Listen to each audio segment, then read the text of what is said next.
Bueno, muy bien. Está Fede Vázquez. ¿Cómo les va? Bien, ¿ya comiste la tortita Despiértate, Carola? Ya comí.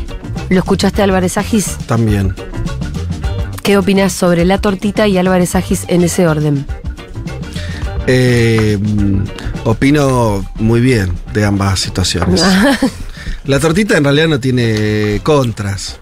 No. Es solo una buena noticia. La tortita, vamos a hablar de la torta Despiértate, Carola, que nos mandó una cosa nueva hoy, espectacular. Tuvieron una charla extensa, dijeron muchas cosas, pero bueno, siempre es interesante seguir escuchando y tratando de, qué sé yo, sobre todo de ver para adelante.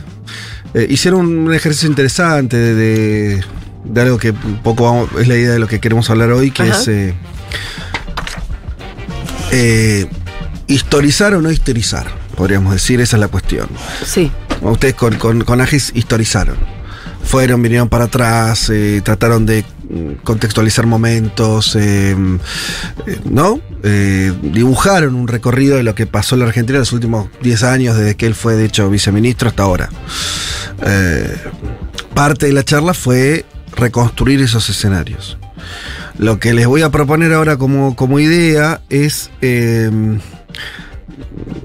pensando, seguimos pensando un poco, ya por ahí con la lupa más afinado, más cerca del objeto, que puede ser la irrupción de Milei, o puede ser también algo ya un poco más concreto, que es pensar también la cuestión del voto joven, en algún punto en su mayoría, a Milei. ¿Y qué pasa ahí con esa historización, no? Digo, cómo se arma en la cabeza de esa gente que después termina resultando en un voto, una intención de voto, veremos. Bueno, me parece que también, y abriendo ahí de vuelta el lente, alejándonos de vuelta, tratar de ver qué síntomas sociales, culturales de nuestra época también ayudan a construir algo así.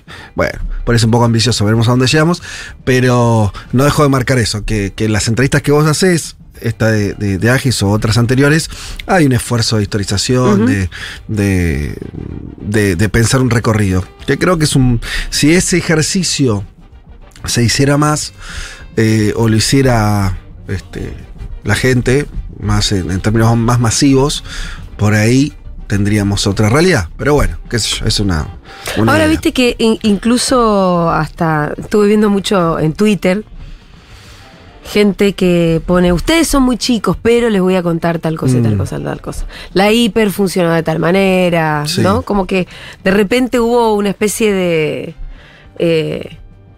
llamado así desesperado de empezar justamente a historizar, que es lo que vos decís. Claro, ahí se Incluso mezcla. en Twitter, que son los famosos 120 caracteres. Se mezclan ahí esto que vos estás diciendo también con algo que por ahí empezamos a ver más claramente, que es un choque generacional que está ocurriendo ahora.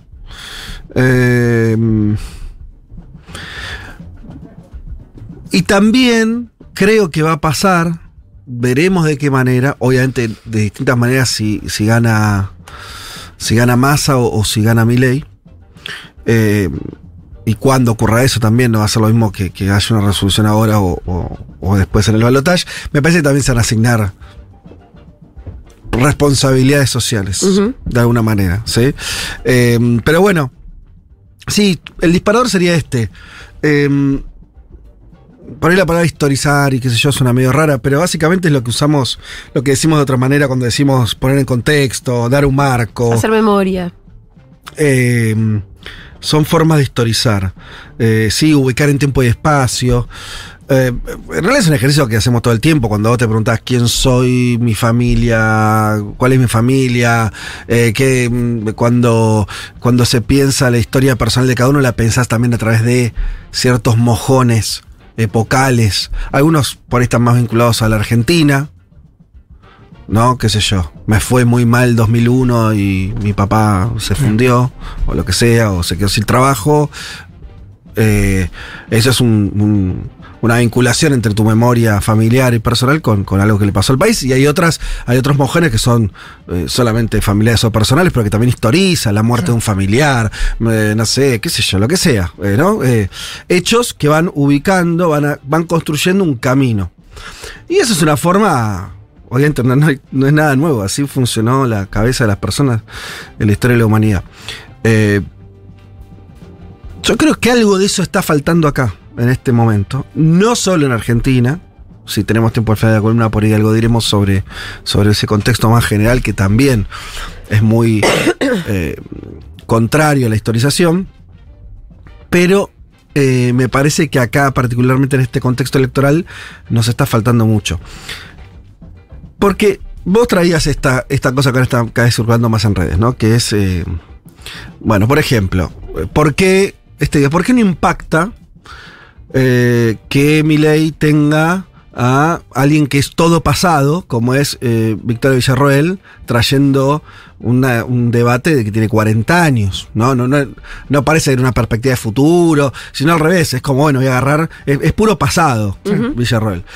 También es puro pasado todos los asesores económicos de Milei, que son todos primera línea de los funcionarios menemistas. Pero por lo menos están disfrazados. Sí, y hay algo raro. Villarroel. Y hay algo raro en el discurso de Milei, que es verdad que si bien aparece como una renovación, como algo que nunca se hizo, como una solución a los problemas de siempre, como se vende, no habla tanto del futuro y hacia dónde va el mundo y demás, sino que es que se agarra ideas también del pasado. Sí, yo lo que creo es que igual no trae el pasado. ¿Por qué se saca el tema, el asunto para mí? No es una fuerza que historice, por más que traiga el pasado. Claro. Porque no es que trae a los asesores de Menem y historiza y dice, bueno, pasa que en aquel momento, después pasó esto, después lo otro, entonces hay que volverá. Bueno, como dice Julia, por ahí lo ocultan o no hablan de eso. Pero vayamos a un tema, el de Villarroel. Tampoco es una historización de eso. No. Es como él lo trae cuando Milei, para no hablar de Villarroel porque el jefe es Milei, cuando Milei en el debate, ya lo dijimos acá varias veces, dice no hubo excesos y todo eso, toda la narrativa de la dictadura.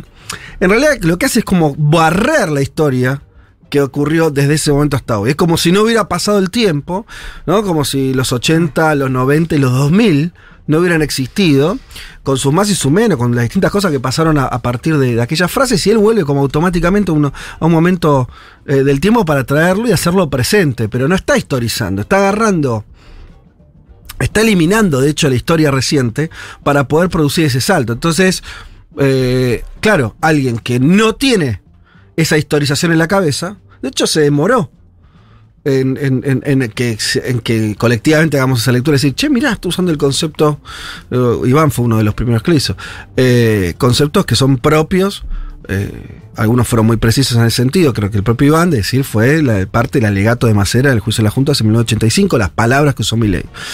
O sea, hubo que historizar del otro lado, pero la propuesta de Milei no es en realidad ni siquiera una revisión histórica, porque no le interesa eso, sino simplemente convertirlo en una especie de presente inmediato, donde pareciera casi que hoy, ¿no?, había un peligro de que una candidata a presidente le ponga bombas a un jardín de infantes. ¿Entiendes? El mecanismo es traerlo y anular cualquier historicidad, no se entiende nada, entonces parece que Bullrich hoy era montonera, ¿entendés? Claro.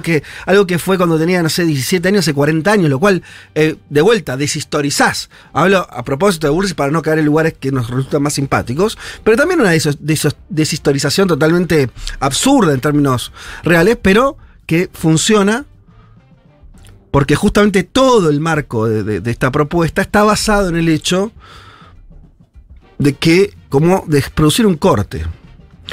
Acá me uno en otro objeto que me interesó en los últimos días, que creo, no sé si se lo hablamos la semana pasada, recuérdenmelo, creo que no, del podcast de Juan Elman. No lo hablamos. Sobre que hace unas entrevistas a un padre y un hijo, el padre kirchnerista o votante del peronismo, el hijo votante de Milei. Misma familia, clase media. Un padre que cuando está, lo interesante del podcast es que está ese intercambio, hablan bastante en un diálogo real entre ellos y el padre le historiza, ¿no? Dice, che, pero no me acuerdo el nombre del pibe, pero hijo, ¿vos te acordás que nosotros, en el 2001, nos fue mal? Un tipo que vende zapatos. Y después con el kirchnerismo nos fue recontra bien, mucho mejor, crecimos. Bueno, ahora hay problemas, pero ¿sí? Una línea de tiempo dibujada el padre con su mirada por una línea de tiempo. Y la respuesta del pibe es tipo, no me importa. No me importa, no voy a revisar, no, ni siquiera voy a hacer el contraespejo a esa historia. En algún punto acá hay un quiebre. Me hinché las bolas, pongamos la palabra que quieras. No me gusta este presente. Fin del comunicado. De hecho, dice algo más fuerte, ¿no? No importa si Milei termina siendo un desastre, porque peor no podíamos estar. Peor no podemos estar, esto, bueno. Y es interesante porque el padre vuelve a historizar para adelante. Le dice, ok, eso sí, no te vayas, ¿eh? Si Milei gana, en parte por tu voto, quédate acá a sufrir conmigo las consecuencias, no lo votes y te vayas a la mierda. Del país le decía. Sí, partiendo de una familia que tiene... Una historia de gente que se fue o lo que sea. No sé, las posibilidades económicas de que empiece a estudiar o lo que sea afuera, que no es la realidad de los que van a votar a Milei. Me gusta ese papá que le dijo eso. Claro, yo lo que quiero decir es mostrar el problema. Sí. ¿Sí? Acá tenés un problema. De comunicación, de lenguaje. Acá hay un problema. ¿Y el pibe qué dice ahí cuando guarda no te vayas? No sé. Pasa que nunca yo entiendo lo que haces. Digo, ¿para qué lo traías a la mesa a este pequeño momento del diálogo? No. Acá, porque también el padre también le dijo, che, y en el futuro. Claro, yo digo, para todos lados. Historiza. Pon una línea, che, mira, historizar también es decir, bueno, lo que viene. Claro. ¿Cómo sigue la película? Sí. Es el otro que falta en los votantes. Che, ¿cómo sigue la película? Y pareciera que no importa. Entonces, lo único que parece en Milei es una especie de presente sin pasado y sin futuro. Funciona hoy. Y pareciera, por eso es medio gracioso, no se enojen los libertarios que vean este video, después comentan, está bueno. No se enojen, pero no es una muestra de mucha instrucción vivir en un presente sin pasado y sin futuro. Porque evidentemente son pocas las cosas que vos podés planificar, proyectar, si no tenés, si realmente no mirás un poco para atrás y mirás un poco para adelante. Fede, todo esto que decís parece propio de una determinada edad del ser humano, que es la adolescencia, ¿no? La idea de, bueno, lo que importa es el hoy, no pienso en el mañana, no pienso en el pasado, no pienso en nada, pero tampoco tengo tanto pasado. Entonces, digo, en la voz de ese pibe tiene mucho sentido eso, pero también es verdad que hay mucha gente de diferentes edades y mucha gente grande con mucha historia hacia atrás que lo vota a Milei, quizás porque se siente jugado. No sé cómo opera eso. Es que yo pensaba lo mismo que vos, pero estoy cambiando esa idea. La idea de que los jóvenes, como tienen poco tiempo en el planeta Tierra, tienen poco pasado, entonces no historizan. Yo no sé si es por eso. Por eso evidentemente no, porque si hay gente que no está historizando y de 70 años. Claro, pero pongamos que hay una fuerte demografía juvenil en el voto de Milei. Sí. Eso seguro. Entonces, por eso me detengo ahí. Siempre alguien que tiene 30% del voto o 15% moja en distintos estratos sociales, etarios, pero hay un componente fuerte ahí. Pero yo digo, no, me critico esa idea de que necesariamente es porque como es medio fácil, sobre todo para lo que tenemos más años, decir, lo que pasa es que sos un pendejo, no viviste, entonces... No sabes. Porque fíjate esta situación. Claro, perdón, por eso te hago la pregunta, porque como no son todos jóvenes... no, pero no es porque no sean todos jóvenes, sino porque los jóvenes creo que no lo hacen eso, total. Los jóvenes no lo hacen porque sean jóvenes. Claro. ¿Y por qué lo están haciendo ahora los jóvenes? Pará. No tengo toda la respuesta. Yo digo, vamos a poco. Yo digo, ¿en qué? O sea, no lo sé, Julia. ¿Por qué no lo sé? O sea, adelanto, no lo sé. Sí. Ahora, trato de seguir pensando. Entonces, no es por su condición juvenil necesariamente. Porque a mí me cayó una ficha muy obvia, pero en general se les decía, bueno, pero el menemismo, el 2001, o el kirchnerismo, fíjate que puede gobernarse de una manera. El gobierno del Frente de Todos actual no es necesariamente la mejor versión de esa alianza político-social. Hubo mejores hace no tanto. Bueno, pero entonces se decía, pero los que tienen 20, 25, 18 eran muy chiquitos hace 15 años, y es cierto. Pero hace 2 o 3 tuvimos la pandemia. Todos los que votaron a Milei vivieron la pandemia, ¿no? Podrían tener 15, 14, 18, 20. Ya más o menos entendía lo que estaba pasando. Los que hoy ya son votantes. Y vos tenés ahí una memoria muy cercana totalmente imposible de que haya sido filtrada por ningún medio de comunicación. Fue la pandemia, nos atravesó a todos. Y donde vos pones el discurso de Milei de dolaricemos, o sea, no tengamos moneda, nombra solamente 2 medidas, esa como principal, y eliminemos el sistema de salud gratuito, porque no es gratuito, porque ahí lo paga y toda esa narrativa, decís, che, fíjate hace 2 años, aplicame eso al 2020. Y sin moneda, ¿cómo comprabas vacunas? Pará, Además sin de... moneda, sin dólares, o sea, perdón, sin pesos, sin una moneda nacional que vos puedas, vamos a decirlo así, emitir irresponsablemente, como dicen ellos, o emitir, y que en parte es cierto, la emisión en parte también genera inflación y todo eso. Ahora, si vos en abril del 2020 no tenías una moneda a la cual apelar, sin ningún tipo de restricción respecto a que te presten dinero o no, u otras variables, o cómo estaba la economía, porque la economía estaba en picada, nadie iba a poder comprar comida. Claro. Ahora, sin Ministerio de Salud, o siendo más preciso, por el punto no es el ministerio, sin un sistema público donde los ciudadanos y ciudadanas no tengan que poner un peso, vayan a atenderse, y no estoy hablando de la vacuna del COVID solamente. Todas las atenciones que hubo por síntomas para atender a la gente que se enfermaba de COVID o de otra cosa. Los enfermeros trabajando. Las terapias intensivas. Bueno, de hecho ocurrió lo contrario. El Estado en ese año obligó a ciertas acciones solidarias a las empresas privadas. Ahí no me dio ninguna cuestión vinculada al lucro, a la oferta y demanda. Hubo una pandemia. Entonces yo lo que digo volviendo a eso. ¿Ustedes se dan cuenta que los votantes de Milei no están viendo eso que ocurrió hace 2 años? O no están viendo, que decir, no están incorporando en su voto una situación más o menos evidente, más o menos un país sin moneda. Vamos por un ejemplo.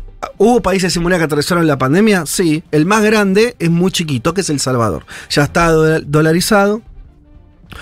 Y le agarró la pandemia igual que la Argentina a cualquier país del mundo. Su economía se desplomó porque además estaba vinculada a la de Estados Unidos. Todo, bueno, se cayó. ¿Sí? Además de todos los problemas que tiene El Salvador y las mares, todo eso.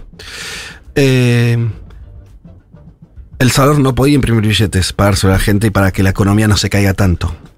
¿Qué tuvo que hacer? Opciones. No sé.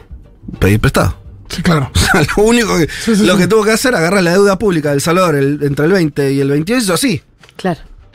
Claro. Un país de 6 millones de personas tomó deuda por 2.000 millones de dólares, un poco más, o sea, un montón de deuda para la escala de El Salvador. Obvio que es el otro anatema, ¿no? Se supone que también que Milei no paga o que no se endeuda y que no sé qué. Ahora. Y te agrego que Ecuador fue uno de los países más desastrosos en cuanto a la gestión de la pandemia. Sí, ni hablar. Pero El Salvador, sí, total. Hay muchos elementos ahí. Pero te pongo uno para que se entienda que es bastante obvio esto. Si vos no tenés una moneda o un sistema de salud, te cae una pandemia y pasa esto. Ahora, no es que la pandemia es algo que es algo que pasó hace 2 años. Y estos votantes no lo están viendo. Entonces, busquemos una explicación a eso. Es difícil encontrarla.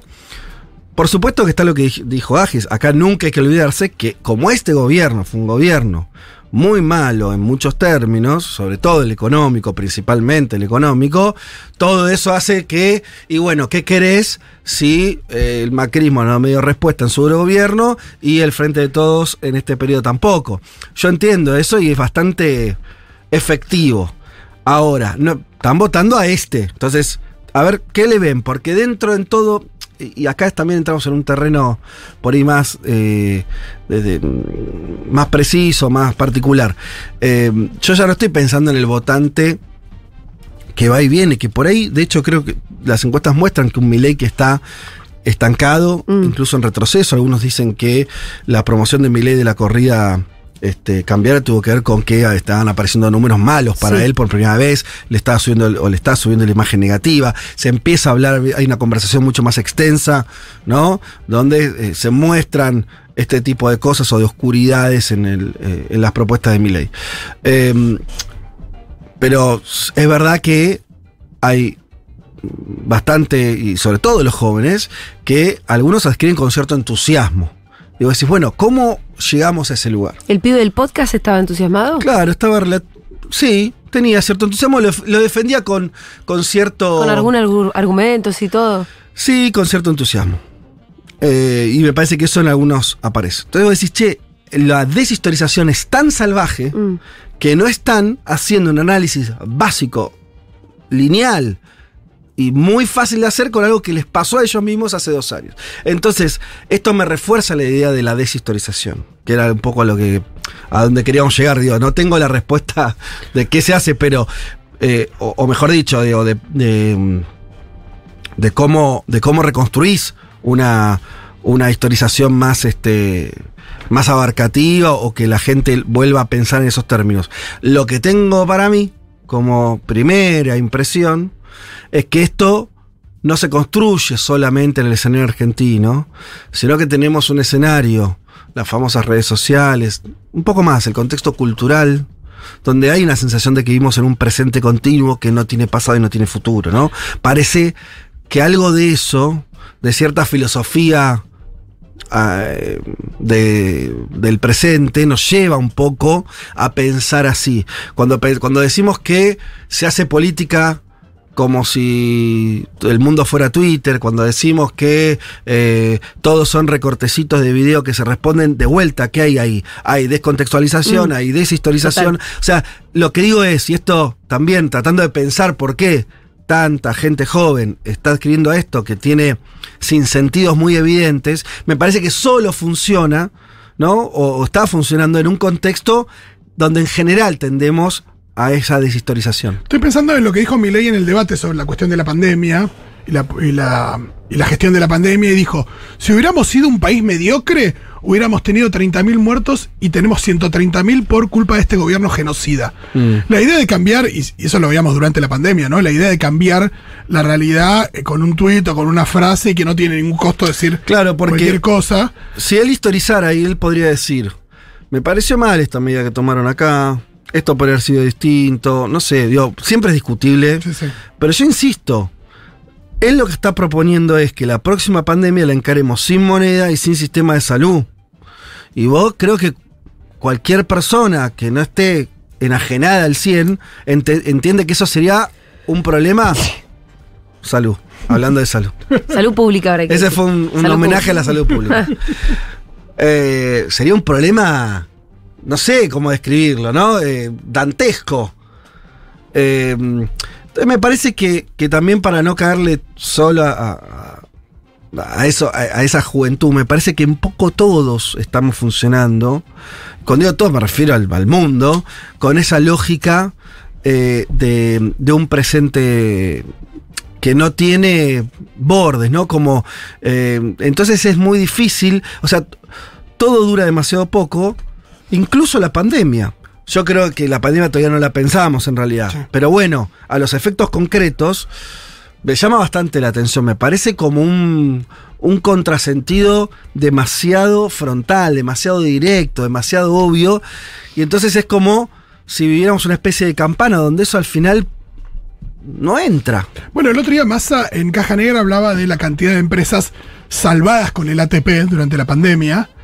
Y también es algo que parecería no haber tenido efecto en la cabeza de la gente. Hoy, por supuesto, muchos de esos dueños o propietarios de empresas que recibieron en su momento el ATP, y Massa decía sin ningún condicionamiento, sin ninguna condición, y que hoy no están subidos al mismo barco, ni siquiera, y no. No, yo igual creo que son dos cosas distintas, Fito. Yo entiendo lo que decís, pero a mí me parece que sí es cierto. Esto le hemos dicho, Julio, me acuerdo, lo hablaron 1000 veces, que es nadie premia lo que se evitó. Lo que se evitó. Yo no estoy diciendo eso. Yo lo que estoy diciendo es que están votando a alguien que para adelante te propone quedar una situación de desprotección mucho más grande, que si bien no te digo la pandemia que vino, algún tipo de circunstancia similar, el nivel de desprotección que tendría sería muy evidente. Y eso ese corte que se produce ahí es el que me llama la atención, ¿no? Digo, como, ¿por qué? ¿Cómo puede ser que eso no sea mirado cuando estuvo tan cerca? Te lo pongo en otros términos. ¿Cómo puede ser que tenga chance de ganar a alguien que quiere eliminar el sistema de salud y no haya un consenso sobre que vos para afrontar la pandemia que venga o el quilombo que venga, vos tenés que tener un sistema de salud mejor que el que tenés? Sí. Es bastante extraño que ese consenso no esté y tenga chance de ganar alguien que dice, el sistema de salud es privado. Es decir, pero vos te das cuenta que hace 2 años, no 8, 2, hubieras tenido. Piensa en la situación. Sí, o sea, no, es medio imposible de pensar, ¿no es cierto? Es una catástrofe. Puede tener que ver con lo que decía Agis hace un rato respecto de cómo a partir de los problemas económicos que tiene el país y la cuestión cotidiana con la economía, cómo la situación nos lleva a pensar en el hoy y no en un mediano o largo plazo. Sí, yo creo que en parte puede ser porque las situaciones de mucha inestabilidad como la que estamos viviendo generan, viste, eso que decía, como medio situación de shock social, ¿no? Entonces, de vuelta, es como, a mí no me gustan las metáforas que comparan la sociedad con una persona, porque son una serie de problemas ahí. Tratemos de salir de ahí. Pero sí que, dado estos, sobre todo estos últimos meses o 2-3 años de inflación realmente muy alta, o sea, cuando digo muy alta es básicamente que desacomoda el funcionamiento básico. Por ejemplo, lo que estamos viviendo, los alquileres, no le sirve al que es propietario, no le sirve al inquilino. Un laburo, no le sirve al que paga el sueldo y no le sirve al que recibe el sueldo, ¿no? Bueno, no cierra. Eso es porque el nivel de inflación es tan alto que termina desacomodando todo. Que no es lo que pasaba cuando la inflación era del 20%, 30%, que era un problema, pero no era la sensación de que todo era un quilombo. Eso ayuda. Creo que también, esto ya es solamente para tirar una pelota para adelante y dejar alguna lectura al que le interese, porque a mí me gustó y me aportó algo. Creo que tiene que ver con una situación cultural también más general, donde se vincula lo de las redes, pero también tiene que ver con... lo cito, me encontré en una nota bastante larga, un crítico cultural que se llama Jason Farago, que dice ¿por qué la cultura se detuvo? O algo así, sería una traducción, ¿no? Y lo que dice ahí es... está pensando en la música, está pensando en las artes. Yo creo que es extrapolable a otros escenarios más políticos, que es que estamos en un momento donde, él dice por primera vez, en la última década, lo liga también mucho a las redes sociales, la última década, nada es nuevo y nada es viejo. Ya no sabemos. El famoso ejercicio de nostalgia que hay con todo, pero ni siquiera es una nostalgia para volver. Es simplemente que este presente está todo en un mismo plano. Taylor Swift, Paul McCartney. Uno tiene 80, la otra tiene hace 25. 30, sí. Es todo... ¿Se entiende, no? La idea, ¿no? Es como... No hay una línea más. No hay una... En términos de que lo cuenta artísticos, sí, bueno, era muy fácil, muy identificable los sonidos o la vestimenta o las cosas en la década del 60, del 70, del 80, del 90, del 2000. Y ahí pasó algo. Ahí los últimos 15 años dejó de entenderse para dónde íbamos. ¿Dónde estaba la novedad? ¿Dónde estaba el pasado?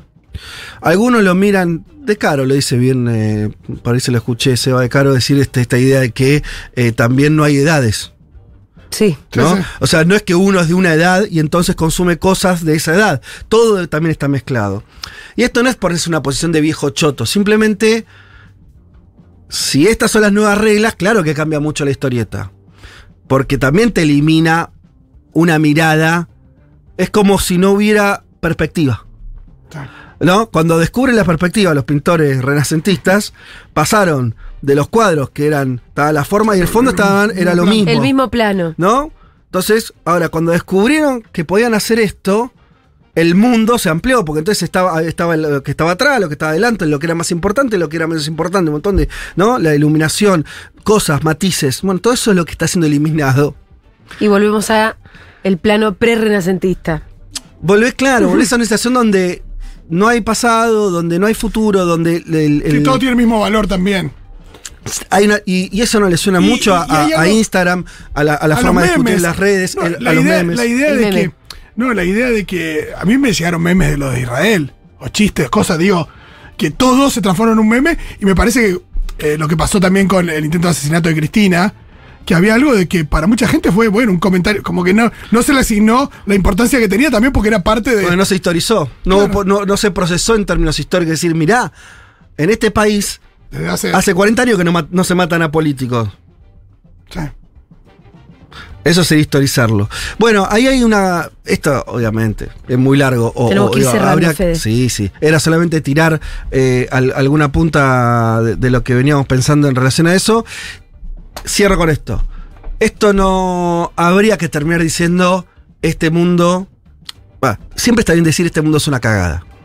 Los únicos que cambiaron cosas fueron, ¿no?, los que dijeron este mundo es una cagada y pensaron otra cosa. Digamos este mundo es una cagada, pero también... Nosotros estamos... Es nuestra cagada. Es nuestra cagada. Y también me parece que hay que entender de qué manera... O sea, no es solo rechazando esto y diciendo, bueno, listo, son todos unos idiotas, las redes no sirven, todo está mal, sino tratar de, si va por acá, por ahí me estoy equivocando por otro lado, pero tratemos de pensarlo, qué claves hay para entender entonces cómo reconstruir o cierto tipo de nueva historización o cierta forma donde las personas puedan volver a repensar las cosas desde un lugar que le dé cierta perspectiva, que le permita cierta jerarquización, salir de la emocionalidad inmediata. Me parece que hay algo ahí que es un problema político.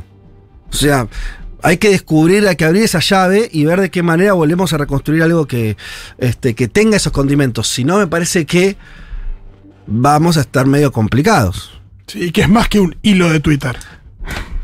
Muchas gracias, Fede Vázquez, como siempre nos hizo pensar mucho.